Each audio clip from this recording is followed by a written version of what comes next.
아들은 뭐가 불안한지 계속 주변을 둘러보았습니다. 그러다 저에게 말을 걸더군요. 아버지, 잘 안 잡히네요. 제 미끼가 이상한 것 같아요. 혹시 껴주실 수 있으세요?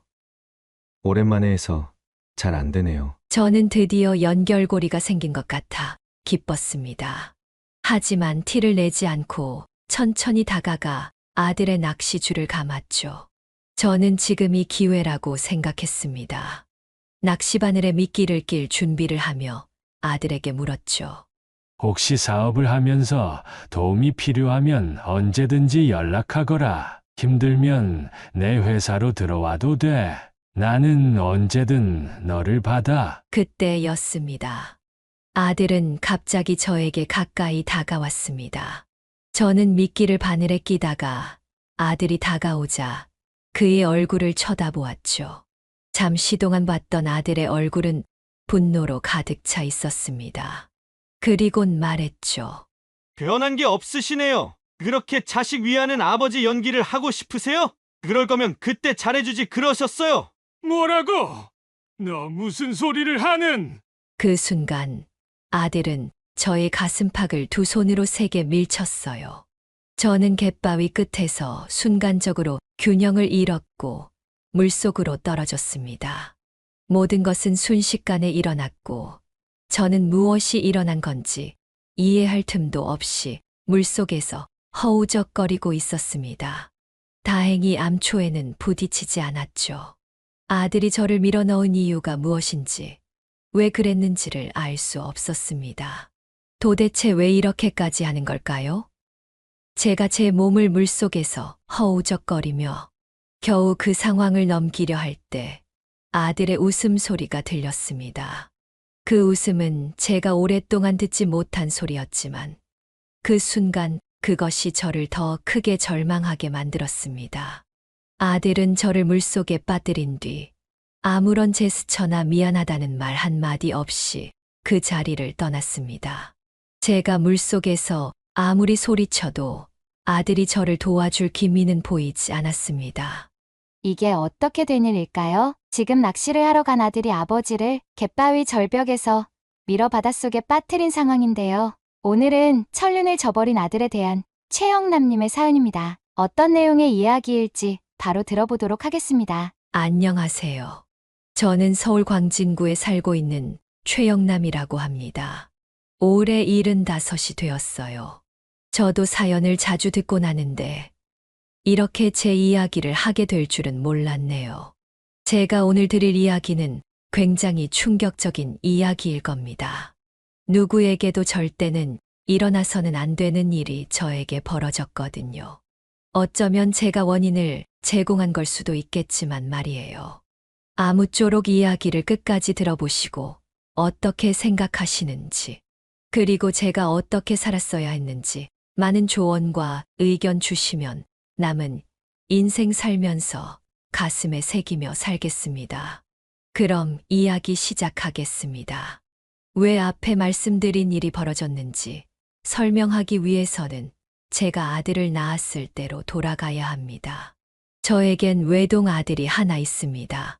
하나뿐인 가족이죠. 아내는 아이가 굉장히 어렸을 때 세상을 떠났습니다. 청천벽력과 같은 일이었죠. 저는 워낙 무뚝뚝하고 표현을 못하는 사람이었고, 아내는 반대로 항상 밝은 에너지를 가지고 있던 사람이었습니다. 아내를 무척이나 사랑했던지라 당시에는 저도 함께 세상을 떠나고 싶다는 나쁜 생각을 하기도 했었죠. 하지만 그러지 못했습니다. 그 이유는 바로 아내가 세상을 떠나기 전에 남긴 마지막 말 때문이었죠. 그 말이 내 가슴에 깊이 박혔습니다. 여보, 우리 아들 잘 부탁해. 세상에서 가장 사랑해줘. 그 짧은 말이 내 삶을 계속해서 이끌어갔죠.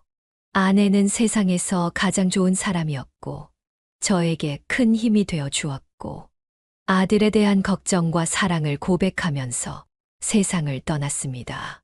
저는 그 말을 기억하며 아들에게 최선을 다해주겠다고 다짐했습니다. 그 다짐이 나를 계속 일으켜 세웠습니다. 아내는 제가 아들을 잘 키울 수 있도록 도와줄 거라고 믿었고, 저는 그 믿음에 부응하려고 애썼습니다. 처음에는 아들도 제 마음을 알아주었습니다. 아내가 떠난 뒤 저는 홀로 아들을 돌보며 그의 모든 것을 챙겼습니다. 아들이 어렸을 때 저는 무조건적으로 사랑을 주었고, 아들이 저를 필요로 할 때면 언제나 곁에 있었습니다. 아들은 어린 나이에도 제게 자주 놀아달라고 했고, 저는 기꺼이 아들의 요구에 응하며 시간을 보냈습니다. 무뚝뚝하고 표현을 잘하지는 못했지만 최선을 다했습니다. 가장 좋아하는 시간은 아들과 바다 낚시를 하는 것이었습니다. 저는 워낙 다정하지 못했지만 아들과 낚시를 할 때면 참 행복했습니다. 원래부터 낚시를 좋아했고, 어린 아들은 제 옆에서 낚시하는 모습을 따라하면서 놀곤 했죠. 그렇게 잡은 생선으로 함께 밥을 먹을 때면 그렇게 행복할 수 없었죠. 그때마다 저는 아들이 잘 자라고 있다고 믿었습니다.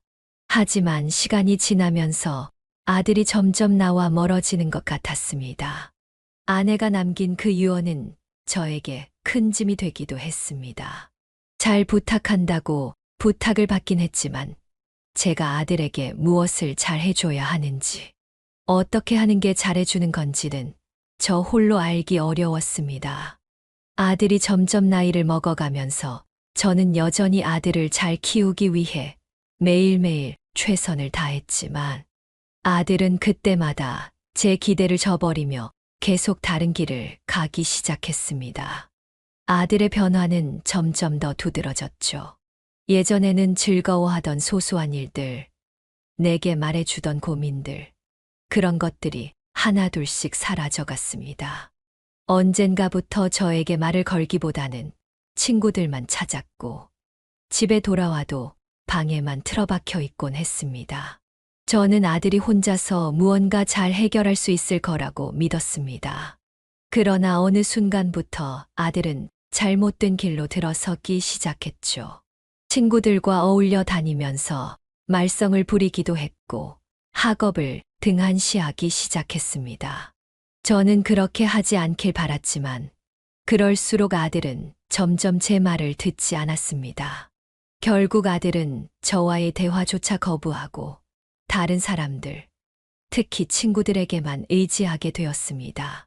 제가 아무리 잘해주려고 해도 아들은 제 손을 잡지 않았습니다. 그저 저를 지나쳐가듯 없는 사람인 양 무심하게 지나갔습니다. 저는 이유를 알 수 없었죠. 그저 아내가 제 옆에 없다는 것에 대해 하늘을 원망할 수밖에 없었죠. 하지만 저는 그를 포기하지 않았습니다. 아내가 제게 남긴 말이 있었으니 저는 그 말을 지킬 수밖에 없었습니다. 아내는 제게 아들을 잘 부탁한다고 했고, 저는 그 말이 무거운 짐처럼 느껴지면서도 계속해서 아들에게 올바른 길을 가르쳐 주려고 했습니다. 아들이 힘들어할 때마다 제가 옆에서 지켜주겠다고 다짐했습니다. 그러나 그럴수록 아들은 내게서 점점 멀어졌습니다. 그럴 때마다 저는 혼자서 속으로 자책하기도 했죠. 왜 이렇게 된 걸까? 내가 뭘 잘못한 걸까? 답은 알 수 없었죠. 저도 지금보다 훨씬 어렸을 때였고 굉장히 서툴렀을 테니까요. 그럴 때마다 아내가 세상을 떠난 이유와 그 유언을 떠올리며 다시 일어섰습니다. 아들이 본격적으로 엇나가기 시작한 것은 그가 고등학교를 졸업하고 나서였습니다. 그때부터 아들은 제가 봤을 땐 무모한 선택들을 하기 시작했습니다. 처음엔 그저 작은 소일거리인 줄 알았지만 어느새 아들은 사업을 한다고 나섰습니다. 사업을 하고 있는 제가 보기엔 아들이 하는 건 위험한 사업이었죠. 경험이 없는 아들이 하기엔 굉장히 어려워 보였습니다. 역시나 사업은 순탄치 않았죠. 저는 아들에게 충고도 하고 조언도 했지만 아들은 고집을 꺾지 않았습니다. 아버지, 저 잘할 수 있어요. 좀 믿어보세요. 아들은 저를 어떻게든 납득을 시키려 했지만 저는 그가 현실을 모른다는 걸 알았습니다. 그럼에도 불구하고 저는 아들을 포기하지 않고 제가 하는 사업을 물려받기 위해 처음부터 배우라고 했습니다. 제가 경험한 일들과 살아온 세상에서의 교훈들을 전해주려고 했지만 아들은 제 말을 듣지 않았습니다. 사업은 점차 실패의 조짐을 보였고 아들은 점점 더 불안해졌습니다. 사업이 잘 안 되자 아들은 저에게 돈을 달라고 하더군요.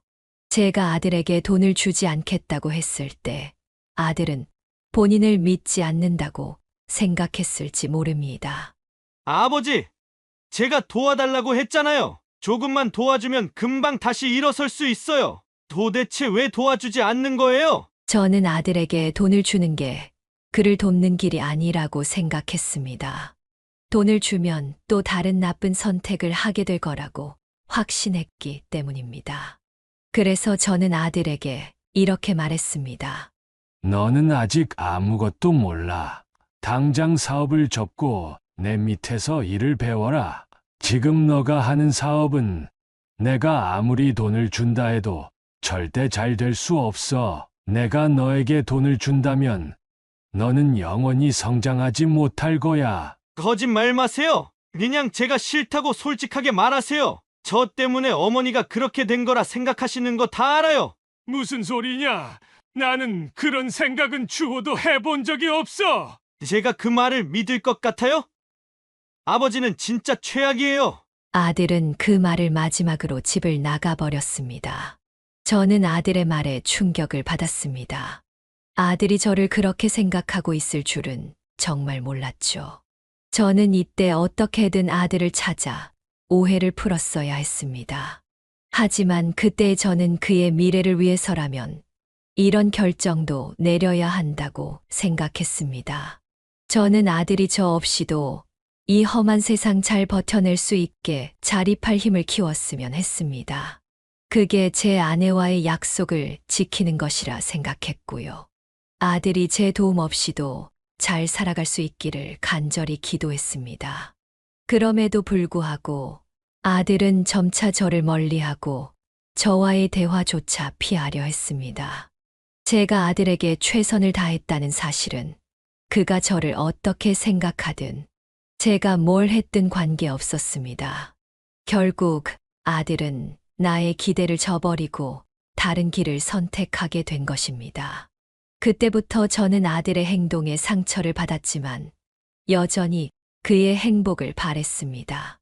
하지만 답답한 마음은 어쩔 수가 없더군요. 아들이 저를 외면하고 멀리할 때마다 고통스럽더군요. 저는 아들이 왜 저를 이해하지 못하는 건지 도저히 이해가 되지 않았습니다. 하지만 아버지로서 할 수 있는 모든 것을 다 해줄 수 있었지만 돈은 아니었죠. 만약 그가 사업에 대한 다른 서포트를 원했다면 저는 발벗고 나서서 해주었을 겁니다. 그렇게 몇 주가 지나고 아들은 또 저에게 돈을 달라고 하더군요. 아들은 계속해서 돈이 필요하다고 말했고 저의 마음은 흔들리지 않았습니다. 제가 돈을 주면 아들은 또 다시 똑같은 실수를 반복할 것 같았고 그가 자립할 기회를 놓칠 것 같아 두려웠습니다. 그런데 아들은 그 결정을 받아들이지 않았습니다. 아들은 제가 도와주지 않으면 망하게 될 것이라고 주장하며 계속해서 돈을 요구했습니다.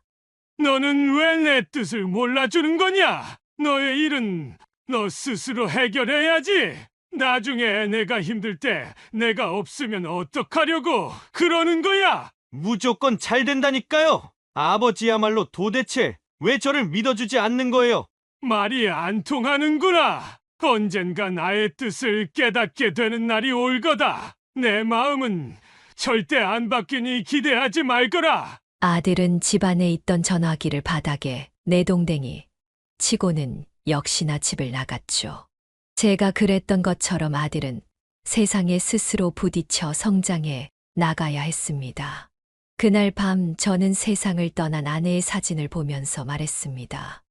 여보, 미안해요. 당신 부탁을 들어주려고 최선을 다하고 있는데 맘처럼 되지 않는구려. 당신이 있었다면 이렇게 되지는 않았을 텐데 나의 무기력함에 정말 화가 나오. 거기서 보고 있으면 내가 어떻게 해야 할지 말 좀 해주시오. 하지만 역시 답이 없더군요. 저는 집에 있는 술을 꺼내 왕창 마시고 잠에 들었습니다. 다음 날 아들은 저에게 다가와 자신 있는 표정으로 말하더군요. 아버지, 이번에는 제 사업을 직접 한번 보세요. 제가 뭐 하는지, 어떻게 살아가고 있는지 눈으로 확인해 보세요. 그리고 직접 판단하세요. 저에게 돈을 투자해도 되는지 안 되는지 말이에요. 아들은 그렇게 말하며 제게 사업장을 보여주겠다고 했습니다. 안 봐도 뻔했지만 저는 아들의 마음을 확실하게 꺾을 수 있는 기회라고 생각해서 아들의 제안을 승낙했습니다. 다음 날 저는 아들과 함께 차를 타고 아들이 운영한다는 사업장으로 향했습니다. 아들이 일하는 곳은 서울을 외곽에 있는 허름한 창고였습니다. 제가 생각했던 것보다 훨씬 심각했죠. 아들이 운영한다는 사업장은 한쪽 구석에 허름하게 놓인 오래된 장비들과 가득 쌓여 있는 물건들이 전부였습니다. 도대체 여기서 무슨 일을 하는 거냐? 제가 물었을 때 아들은 자랑스럽게 말하더군요. 이게 바로 제가 요즘 하고 있는 온라인 쇼핑몰이에요. 제가 직접 물건을 수입해서 여기서 포장하고 배송까지 다 해요. 정말 말도 안 되는 일이었죠. 그곳을 둘러보니 시스템도 제대로 갖춰져 있지 않았고 상품도 중국에서 들여온 이상한 물건들로만 가득했습니다. 당연히 팔리지 않아 구석에 먼지를 가득 뒤집어 쓴 채 한 무더기로 쌓여져 있었죠. 저는 정말 어처구니가 없었습니다. 넌 지금 이게 말이 된다고 생각하는 거냐? 저 물건들은 다 네 돈으로 산 거야. 네, 맞아요. 중국에서 물건을 싸게 들여와서 여기서 비싸게 파는 거죠. 근데 저 가득 쌓여 있는 건 왜 안 팔리는 거야? 그니까요. 홍보를 해야 하는데 제가 가진 돈을 다 써버려서 아버지가 돈을 주시면 그걸로 마케팅을 하려고 하는 거예요. 저는 너무나도 단순하고 아무것도 모르는 아들에게 버럭 화를 낼 뻔했습니다. 저는 구석에 쌓여져 있는 먼지 쌓인 물건을 하나 가져와 아들에게 내밀며 말했죠. 이것 봐라. 이런 불량품을 누가 산다는 거야? 한국 소비자들이 그렇게 멍청한 줄 알아? 그리고 너가 온라인 쇼핑몰도 관리하고 포장도 하고 배송까지 다 한다고? 내가 보기엔 그런 시스템은 여기에 갖춰지지 않은 것 같은데. 저는 본래 사업을 하는 사람인지라 그런 꼴을 그냥 두고 볼 수는 없었죠. 아들은 제 얘기를 들으면서 한동안 아무 말도 없이 있었습니다. 그리곤 고개를 푹 숙이며 말했죠. 잠깐 안 되더라도 곧 일이 풀릴 거예요. 제가 이것저것 혼자 하다 보니까 실수가 많지만 아버지가 도와주시면 곧 잘 될 거예요. 역시나 제 말은 아들에게 통하지 않았습니다. 집으로 돌아오는 길, 저는 고민을 하기 시작했습니다. 그 장면이 머릿속에서 떠나지 않더군요. 아들이 그렇게 자랑스럽게 말했던 사업이었지만 제 눈에는 그저 시간 낭비처럼 보였습니다. 온라인 쇼핑몰이라지만 상품은 거의 팔리지 않고 있었고 보관 환경도 엉망이었습니다. 물론 저는 아들이 이 사업을 통해 성공하고 싶어 한다는 점은 이해했습니다. 그러나 그가 제시한 계획이 너무 현실성이 없다고 느껴졌습니다. 이 사업을 지속하다간 결국 더 큰 빚을 지게 될 것이 뻔했죠. 며칠 후 저는 아들에게 그 사업이 잘못된 방향으로 가고 있다는 생각을 털어놓았습니다. 이런 상태로 사업을 계속하면 내가 더 큰 빚을 질 거야. 내가 말하는 건 너를 돕기 위한 거다. 아들은 너무 당황한 얼굴로 대답했습니다. 아버지는 이해하지 못해요. 제가 하고 있는 일에 대해 제가 얼마나 노력하고 있는지 모르시잖아요. 저는 꼭 아버지한테 제 능력을 증명할 거예요. 그는 그러면서 고개를 돌려갔습니다. 그 순간 저는 아들이 저에게서 더 멀어지고 있다는 걸 직감했습니다. 그리고 그 후 몇 주가 지나 아들은 다시 저를 찾아왔습니다. 아버지, 진짜 돈 안 주실 거죠? 저도 이제 아버지한텐 아무런 기대가 없어요. 아들의 얼굴에서는 더 이상 예전의 열정이나 자신감을 볼 수 없었습니다. 대신 피로에 지친 듯한 얼굴만이 있었습니다. 미안하지만 내가 해줄 수 있는 건 더 이상 없다. 너가 새로 시작할 마음이 있다면 그때 다시 오거라. 그렇게 말하고선 아들을 보내면서 속으로 걱정이 더욱 커졌습니다. 그가 자신이 하고 있는 사업에 대한 책임을 지지 않는다면 그 길은 결국 그를 망칠 것이라는 생각이 들었습니다. 아비된 도리로서 저는 어떻게 해야 아들을 올바른 길로 이끌 수 있을지 모르겠더군요. 아들이 망할 걸 알면서도 원하는 걸 해줘야 하는 것인지, 아니면 아들이 상처를 받는다 하더라도 제대로 교육을 해야 하는지 말이에요. 그렇게 시간이 흘렀고 아들은 더 이상 저에게 오지 않았습니다. 저는 아들이 또 무슨 짓을 벌일지 몰라 걱정하던 중이었습니다. 그러던 중 사채업자들이 제 집에 찾아왔습니다. 그들은 아들이 빌린 돈을 갚지 않아서 찾아온 것이었습니다. 그들의 태도는 무척 폭력적이었고 그들은 저에게 아들이 빌린 돈을 대신 갚으라고 했습니다. 최진석 씨, 아버님 맞으시죠? 당신 아들이 저희에게 돈을 빌려갔는데 갚질 않아서 대신 받으러 왔습니다. 뭐라고요? 당신들이 누구길래 우리 아들에게 돈을 빌려줬단 말이요? 그게 중요합니까? 당신 아들이 우리 돈을 빌려가서 안 갚았다는 게 중요하지. 아들이 잘못했으면 아버지가 책임지는 게 도리라고 생각하는데 어쩌실 겁니까? 그들의 말에 저는 기가 막혔습니다. 아들이 얼마나 빌렸길래 그래요? 원금 이자 합해서 1억 5천만 원 정도 되네요. 아버님이 사업을 크게 하신다고 들었는데 이 정도는 껌값이잖아요. 제가 그 금액을 갚지 않으면 어떻게 되는 거요? 그거야 뭐 아버님이 생각하시는 대로 되겠죠. 평생 아들은 빚에 허덕이면서 살겠죠. 저희는 지옥까지 쫓아가서 수단과 방법을 가리지 않고 돈을 받거든요. 남의 돈 빌려가서 안 갚은 사람이 편하게 살 생각하면 안 되잖아요. 그쵸? 저는 마음이 무너지는 듯 했습니다. 아무리 힘들더라도 사채에 손을 대다니 말이에요. 저는 고민하기 시작했습니다. 제가 돈을 갚지 않으면 아들은 굉장히 힘든 삶을 살게 될 거고, 갚는다면 아들은 계속해서 저에게 의지하면서 살 것이기 때문이었어요. 더군다나 아들이 더 어떤 심한 짓을 저지를지는 아무도 몰랐죠. 그래서 저는 그 금액의 일부만 지불하기로 했습니다. 아들이 하던 사업을 정리하고 물건을 처분하면 갚을 수 있을 정도만 남기고요.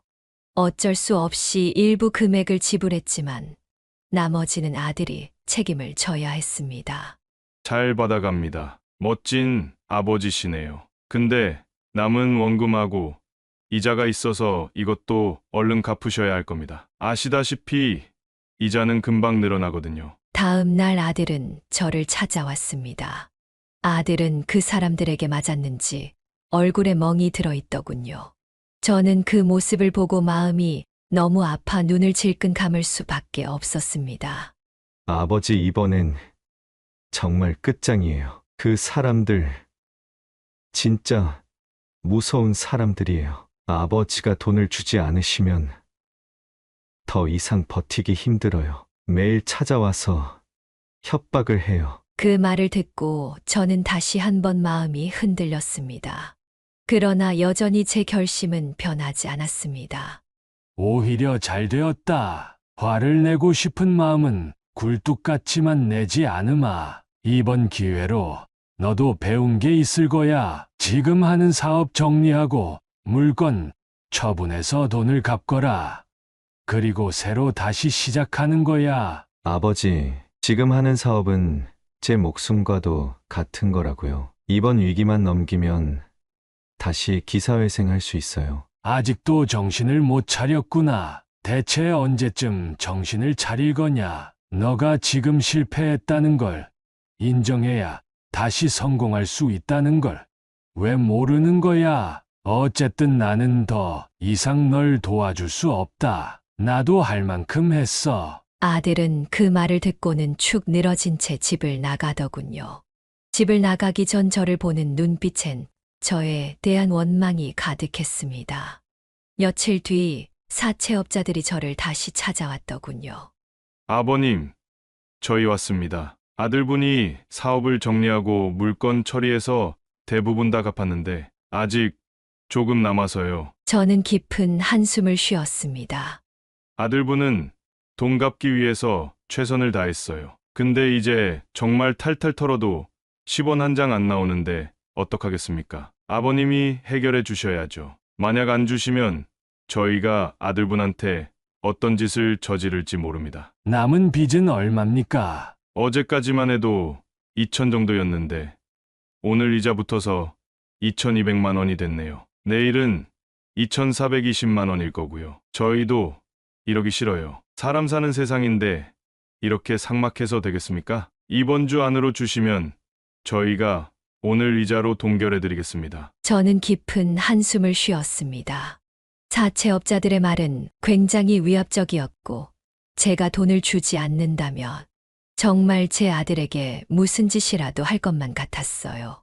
저는 어쩔 수 없이 그들에게 돈을 주겠다고 약속했습니다.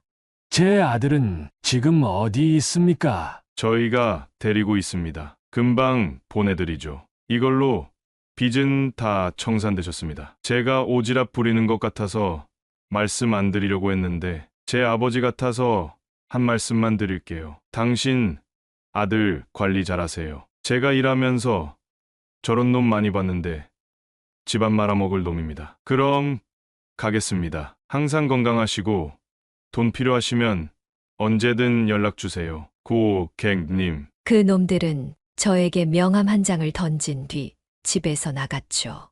그날 저녁 아들이 돌아왔습니다. 굉장히 추레한 모습이었죠.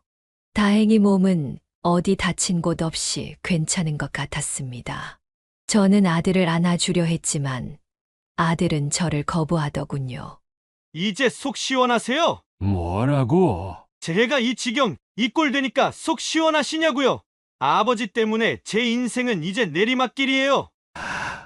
너 그게 무슨 소리냐? 어떻게 그런 소리를 할 수가 있어? 지금 돈 갚아줬다고 생색 부리려 하시는 것 같은데 착각하지 마세요. 아버지가 그 전에 저한테 돈 주셨으면 이런 일은 안 생겼어요. 제 인생 어떻게 하실 거예요? 다 너를 위한 선택이었어. 그 사업은 미래가 없다고 내가 몇 번이나 말했잖니? 아직 너는 젊어 그러니까 다시 시작하자. 내 밑에서 착실히 일 배워서 내 사업을 물려받으면 돼. 참 웃기네요. 제가 아버지 밑에서 일을 배운다고요? 잘도 그러겠네요. 저는 아버지 꼭두각시가 되기 싫어요. 지금 이 순간 같이 있는 것도 숨 막히는데 평생 아버지 그늘 아래 살라고요? 너 도대체 나한테 왜 그러는 거야? 내가 너한테 뭘 그렇게 잘못했다고? 항상 그렇죠. 아버지는 아마 평생 모르실 거예요. 어머니가 있었어야 했는데 저는 그 말에 너무 화가 났습니다. 정신을 차려보니 제가 아들의 뺨을 때렸더라고요. 인생 처음으로 아들에게 손찌검을 한 날이었습니다. 아들은 놀랐는지 동그란 눈으로 저를 쳐다봤죠.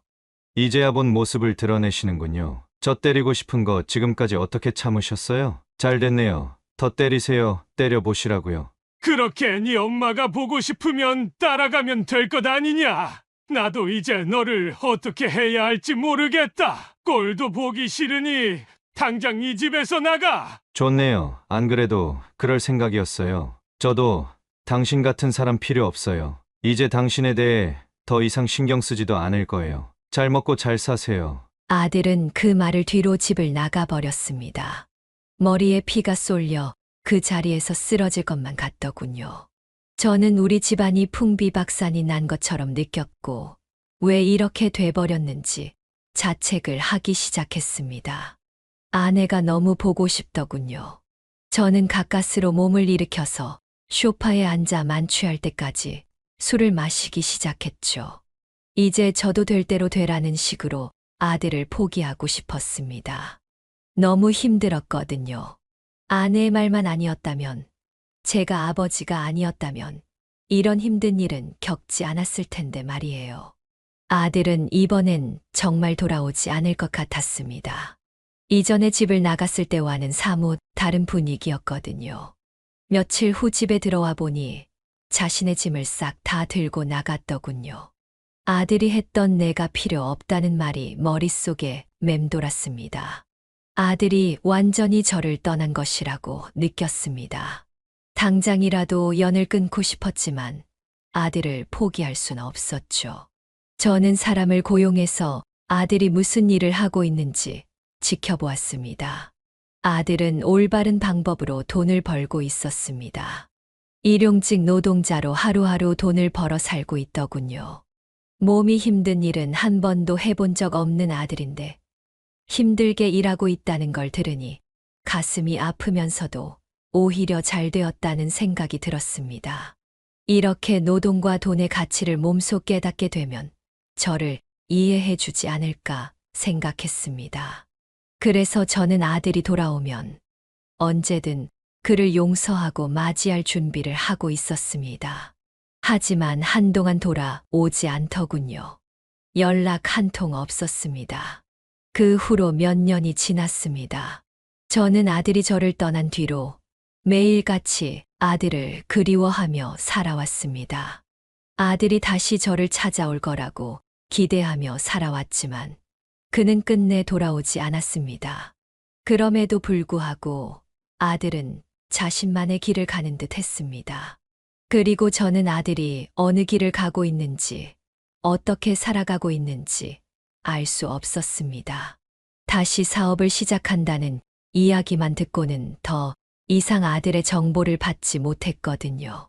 그저 아들이 이번엔 정신을 차리고 제대로 된 사업체를 운영하길 바랄 수밖에 없었습니다.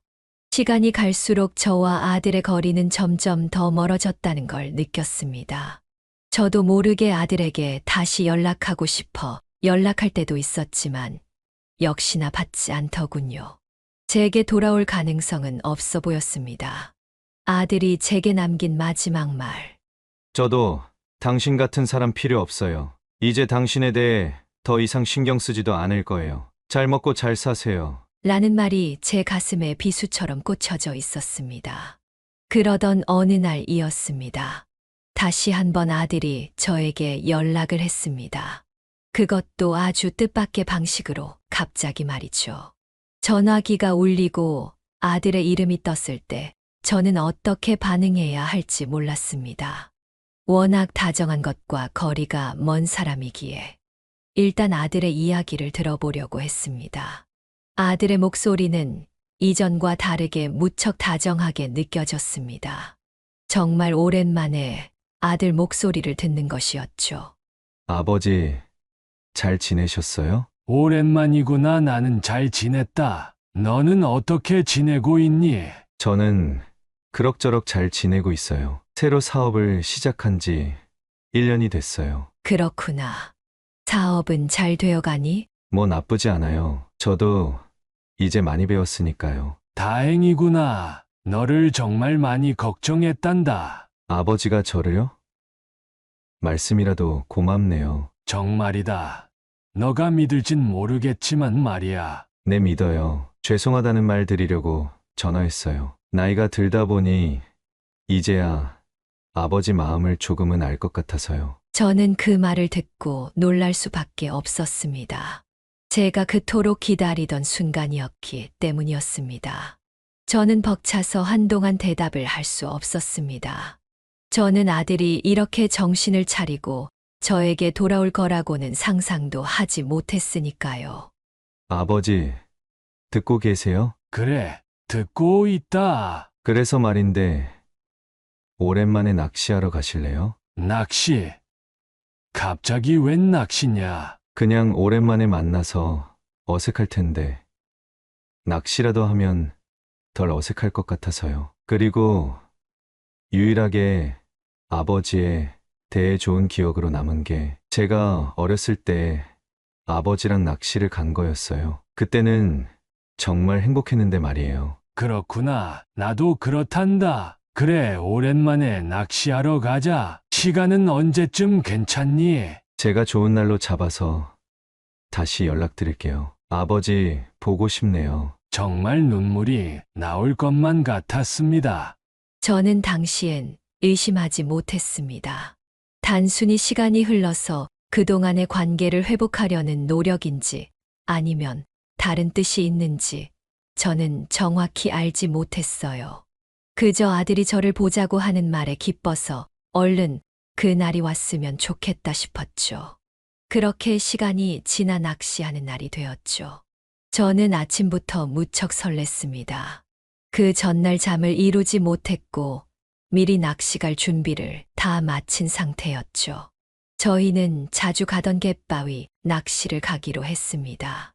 그리고 드디어 아들을 만나게 되었죠. 아들은 저를 보고 살짝 미소를 지었습니다. 저는 아들에게 다가가 조용히 안아주었죠. 지금껏 고생했다. 연락해줘서 고맙구나. 이유는 모르겠지만 아들은 아무 말도 하지 않았죠. 그저 제 품에 안겨 조용히 있을 뿐이었습니다. 아버지, 얼른 가요. 지금이 많이 잡힐 때예요. 그래, 오늘 파도가 많이 쳐서 잘 잡히겠구나. 나를 잘 잡았어. 낚시하는 법은 기억하고 있니? 네, 그럼요. 그래도 아버지가 조금은 알려주셔야 할 거예요. 저희는 30분 정도 걸어서 사람이 아무도 없는 갯바위로 갔습니다. 보이는 건 거센 파도와 암초들밖에 없었죠. 저희는 걸어가는 동안 아무 말도 하지 않았습니다. 남들이 보면 숨막히다고 할지 모르지만 저는 이대로도 좋았습니다. 말이 없어도 대화를 하는 것만 같았죠. 그저 아들이 저와 있을 때 조금은 마음이 편했으면 해서 아무 말도 하지 않았습니다. 그렇게 갯바위 절벽 끝에 서서 저희는 낚시를 시작했습니다. 높이가 10m는 좋게 되어 보이더군요. 저야 익숙했습니다. 저는 낚시를 시작하기 전 아들의 표정을 보았습니다. 아들이 무슨 생각을 하는지 모르겠더군요. 저는 낚시줄을 고요히 물속에 던졌습니다. 낚시를 해야 하는데 계속 아들을 보게 되더라고요. 아들은 무슨 생각을 하는지 복잡한 얼굴을 하고 있었습니다. 그렇게 1시간 정도 지났을까요? 아들은 뭐가 불안한지 계속 주변을 둘러보았습니다. 그러다 저에게 말을 걸더군요. 아버지, 잘 안 잡히네요. 제 미끼가 이상한 것 같아요. 혹시 껴주실 수 있으세요? 오랜만에 해서 잘 안 되네요. 저는 드디어 연결고리가 생긴 것 같아 기뻤습니다. 하지만 티를 내지 않고 천천히 다가가 아들의 낚시줄을 감았죠. 저는 지금이 기회라고 생각했습니다. 낚시바늘에 미끼를 낄 준비를 하며 아들에게 물었죠. 혹시 사업을 하면서 도움이 필요하면 언제든지 연락하거라. 힘들면 내 회사로 들어와도 돼. 나는 언제든 너를 받아. 그때였습니다. 아들은 갑자기 저에게 가까이 다가왔습니다. 저는 미끼를 바늘에 끼다가 아들이 다가오자 그의 얼굴을 쳐다보았죠. 잠시 동안 봤던 아들의 얼굴은 분노로 가득 차 있었습니다. 그리곤 말했죠. 변한 게 없으시네요. 그렇게 자식 위하는 아버지 연기를 하고 싶으세요? 그럴 거면 그때 잘해주지 그러셨어요. 뭐라고? 너 무슨 소리를 하는? 그 순간 아들은 저의 가슴팍을 두 손으로 세게 밀쳤어요. 저는 갯바위 끝에서 순간적으로 균형을 잃었고 물속으로 떨어졌습니다. 모든 것은 순식간에 일어났고 저는 무엇이 일어난 건지 이해할 틈도 없이 물속에서 허우적거리고 있었습니다. 다행히 암초에는 부딪히지 않았죠. 아들이 저를 밀어넣은 이유가 무엇인지, 왜 그랬는지를 알 수 없었습니다. 도대체 왜 이렇게까지 하는 걸까요? 제가 제 몸을 물속에서 허우적거리며 겨우 그 상황을 넘기려 할 때 아들의 웃음소리가 들렸습니다. 그 웃음은 제가 오랫동안 듣지 못한 소리였지만 그 순간 그것이 저를 더 크게 절망하게 만들었습니다. 아들은 저를 물속에 빠뜨린 뒤 아무런 제스처나 미안하다는 말 한마디 없이 그 자리를 떠났습니다. 제가 물속에서 아무리 소리쳐도 아들이 저를 도와줄 기미는 보이지 않았습니다. 아들은 이미 저를 버린 것이었습니다. 마치 제가 아무렇지 않게 물속으로 사라지기를 바라는 듯이 저를 떠나갔습니다. 그제서야 저는 아들에게 배신당했다는 걸 깨달았습니다. 하지만 여전히 아들이 이런 일을 벌였다는 사실이 믿기지 않았습니다. 물속에 빠진 순간 모든 것이 흐릿하게 변했습니다. 저는 한동안 아무것도 할 수 없었습니다. 차가운 물속에서 몸을 부딪히며 허우적거렸고 숨이 막혀왔습니다. 거센 파도는 저를 집어삼키려 했습니다. 미끄러운 돌을 잡으려 애썼지만 거센 파도 앞에선 무용지물이었죠. 그렇게 몇 분쯤 지났을까 눈앞이 어두워졌고 의식은 점점 흐려졌습니다. 필사적으로 팔을 움직이며 물속에서 몸을 떠올리려 애썼습니다. 그 순간에도 저는 아들을 믿고 싶었습니다. 제가 실수해서 떨어진 게 아닐까 하고요. 하지만 저는 아들이 떠나가는 모습을 보며 깨달을 수밖에 없었죠. 아들이 저를 일부러 바다로 밀었다는 걸요. 아들은 이미 저에게서 모든 애정을 떨쳐버린 것 같았습니다. 그가 저를 버린 이유는 단순히 경제적인 문제 때문이 아니었습니다. 그 속에는 제가 그의 기대를 충족시키지 못했다는 깊은 배신감이 있었습니다. 저는 차가운 물속에서 허우적대며 몇 번이고 호흡을 가다듬으려 했습니다. 눈에 띄게 피로하고 힘든 순간들이 이어졌습니다. 어쩌면 죽을 수도 있다는 생각이 들었습니다. 물속에서 몸이 계속 가라앉으려고 할 때 갑자기 아내의 얼굴이 떠올랐습니다. 이유는 모르겠지만 아내가 마지막으로 저에게 남긴 말이 떠오르더군요. 여보, 우리 아들 잘 부탁해. 세상에서 가장 사랑해줘. 그 말이 왜 제일 먼저 떠올랐을까요? 그 후 별별 생각이 다 들었습니다. 아들을 제일 사랑하며 잘 키우려고 애썼지만 아들은 그럴 때마다 계속 엇나갔습니다.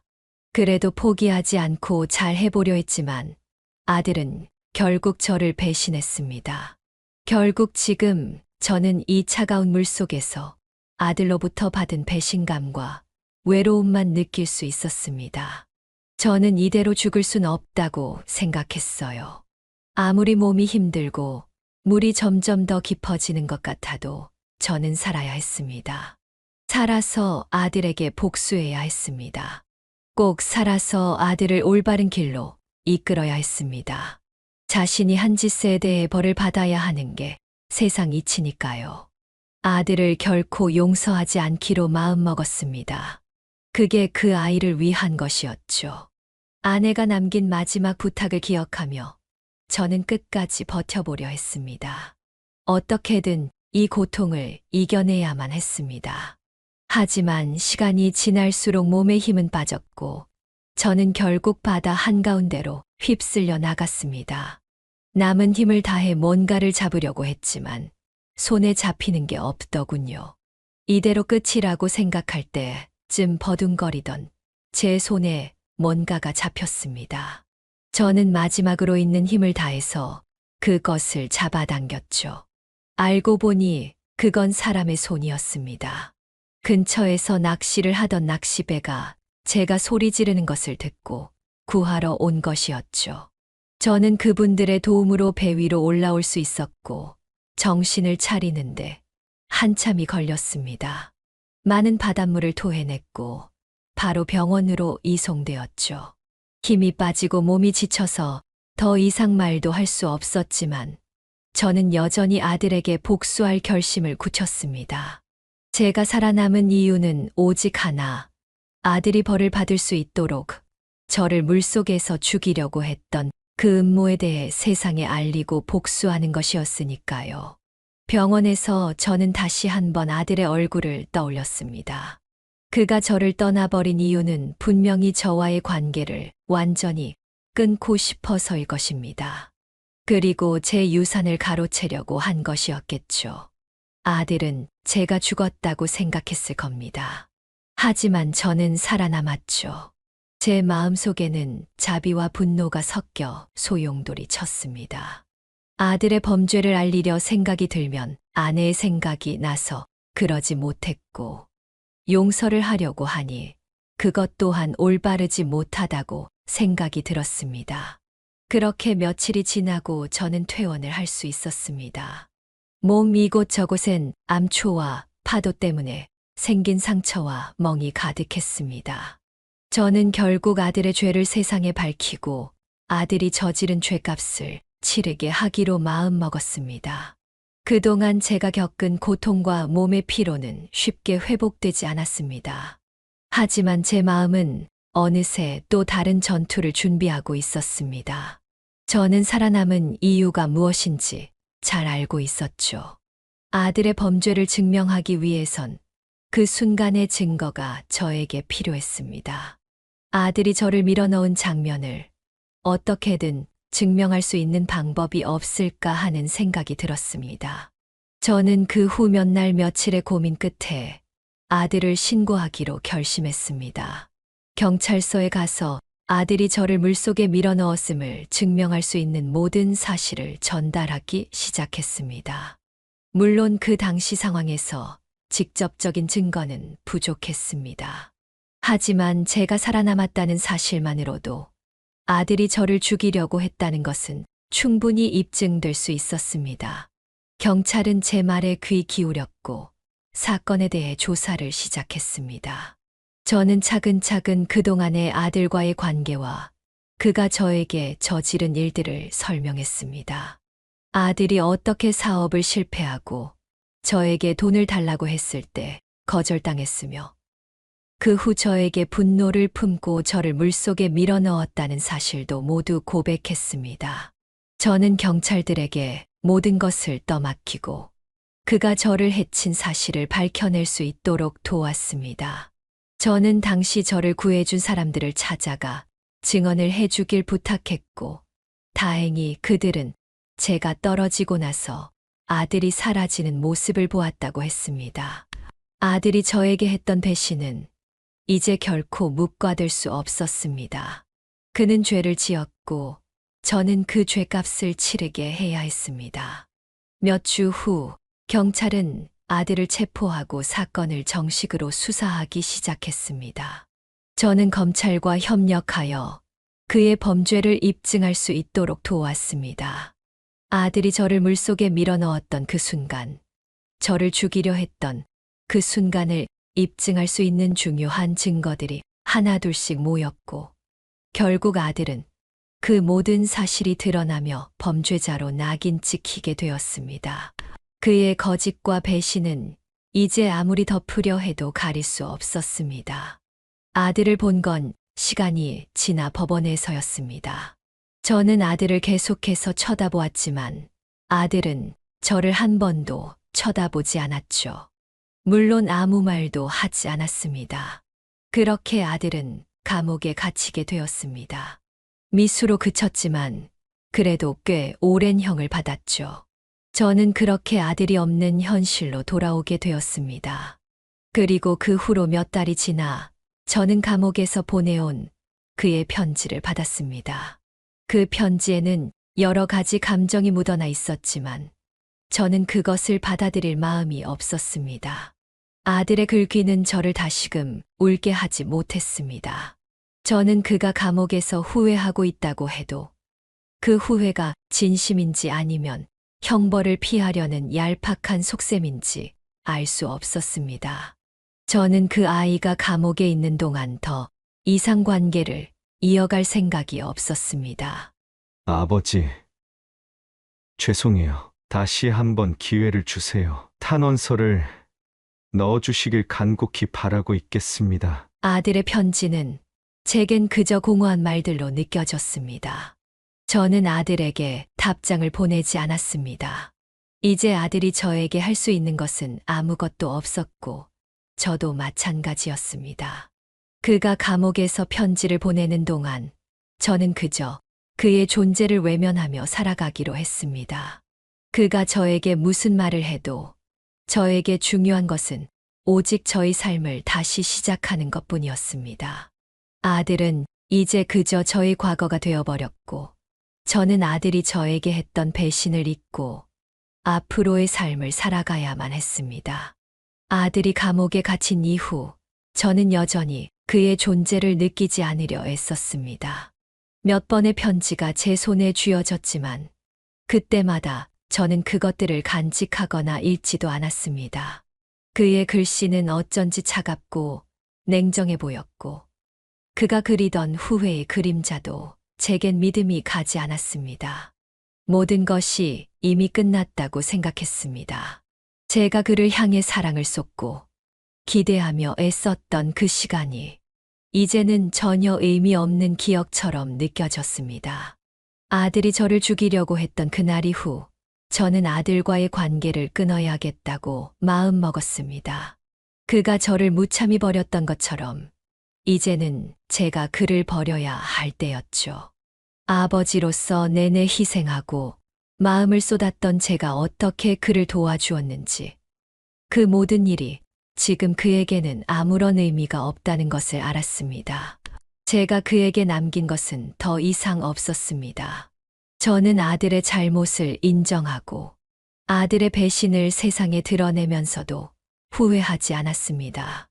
모든 것이 끝난 뒤 아들이 보내온 네 번째 편지는 조금 달라 보였습니다.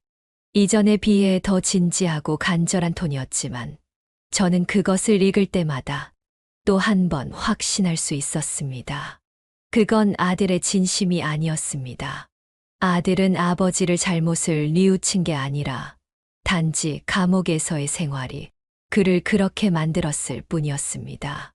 아버지, 이제는 제가 다시 예전의 저로 돌아갈 수 있을까요? 이제야 제 길을 찾은 것 같아요. 다시 한번 아버지에게 용서를 구하고 싶습니다. 그때 저는 편지를 읽고 잠시 고민했습니다.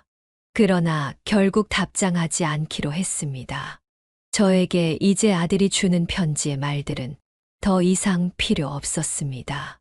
아들은 제가 살아남은 이유가 되지 못했고, 저는 그로 인해 삶의 의미를 찾을 수 없었습니다.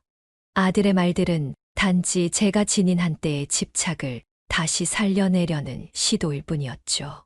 제가 마지막으로 그에게 남길 말은 단 하나였습니다. 더 이상 넌 내 아들이 아니다. 이 말을 그가 이해할 수 있을지 없을지는 모르겠지만 저는 더 이상 아들에 대해 생각하지 않기로 했습니다. 다만 아내에게 미안한 마음이 들더군요. 저는 언젠가 제가 아내 곁으로 갔을 때 그때 용서를 구하기로 했습니다. 아내도 아들이 제가 한 짓을 보면 용서할 거라 생각했죠. 만약 아들이 출소를 하고 나서 저를 찾아와도 저는 아들을 만날 생각이 없습니다. 이후의 유산도 모두 기부할 예정이었죠. 제가 운영하는 사업체도 경영승계가 아닌 유망한 CEO에게 맡길 것이었습니다. 그래서 그 후로도 저는 아들에게 편지를 보내지도 그가 보낸 편지를 읽지도 않았습니다. 다시 반송시켜 버렸죠. 제가 그를 키운 것, 그 모든 노력이 그저 공허하게 느껴졌습니다. 아버지로서 더 이상 그를 기다리고 싶지 않았습니다. 그는 이제 제가 살아온 세월과는 무관한 존재가 되었습니다. 그리고 그 후로 1년이 지나니 아들의 편지는 더 이상 제게 도달하지 않았습니다. 저는 그 편지가 없어도 여전히 제가 살아가야 할 이유와 목표를 찾을 수 있었습니다. 아들은 이제 제 삶의 일부가 아니었고, 저는 그와의 관계를 끊고 제가 살아갈 길을 선택한 것이었습니다. 그 이후 저는 매일 같은 일상 속에서 살아갔습니다. 저는 여전히 아들의 존재를 기억하긴 했지만 그 기억은 점점 흐릿해졌습니다. 그리고 그 흐릿해진 기억을 따라 저는 더 이상 그에게 끌려다니지 않게 되었습니다. 그는 제게서 사라졌고 저는 제 길을 찾았으니까요. 저는 요즘 봉사활동에서 제 삶의 의미를 찾고 있습니다. 그리고 많은 기부를 하고 있어요. 그러다 제가 후원해 줄 여러 젊은이들을 만났고 그들과 좋은 관계를 유지하고 있습니다. 저는 앞으로 저에게 집중하며 살기로 했습니다. 아들에 대한 기대와 집착은 저 멀리 떠나보냈습니다. 제게 필요한 것은 그 무엇도 아닌 오직 제 마음의 평온함과 앞으로 나아갈 길이었으니까요. 다만 아들이 왜 저를 그렇게나 싫어했는지는 여전히 의문점으로 남아 있습니다. 제가 분명 잘못한 부분이 있을 거라 생각이 듭니다. 이 또한 언젠가는 깨달을 거라 생각합니다. 아들은 아직 세상에 나오려면 아직 오랜 시간을 기다려야 합니다. 부디 나왔을 때는 자기 잘못을 뉘우치고 새 사람이 되었으면 합니다. 이렇게 제 이야기를 마무리하려 합니다. 어떻게 들으셨나요? 여러분이라면 저와 같은 상황에서 아들을 어떻게 키우셨을 것 같나요? 그리고 아들이 돈을 달라고 했을 때 그냥 주었다면 이런 일이 생기지 않았을까요? 제 선택이 과연 옳았던 걸까요? 사연을 쓰다 보니 마음이 복잡해지네요. 여러분은 저와 같은 일을 부디 당하지 마시고 늘 행복하고 평온하게 지내셨으면 좋겠습니다. 지금까지 제 이야기를 들어주셔서 감사합니다. 네, 오늘 이야기는 어떠셨나요? 오늘 이야기를 듣고 어떻게 생각하시는지 어머님, 아버님의 생각을 댓글로 공유해주세요. 저는 또 다른 사연으로 찾아뵙겠습니다. 어느새 인생을 바꾸는 관점의 사연을 공감해주시는 구독자, 어머님, 아버님이 4,000분 가까이 되어가고 있네요. 정말 감사의 말씀을 드립니다. 좋아요, 구독, 알람 설정을 통해 앞으로도 따뜻한 정을 나눌 수 있게 함께 해주세요. 어머님, 아버님의 삶의 지혜와 경험을 나눌 수 있는 통로가 되겠습니다. 오늘도 인생을 바꾸는 관점을 통해 사연을 들어주셔서 감사합니다.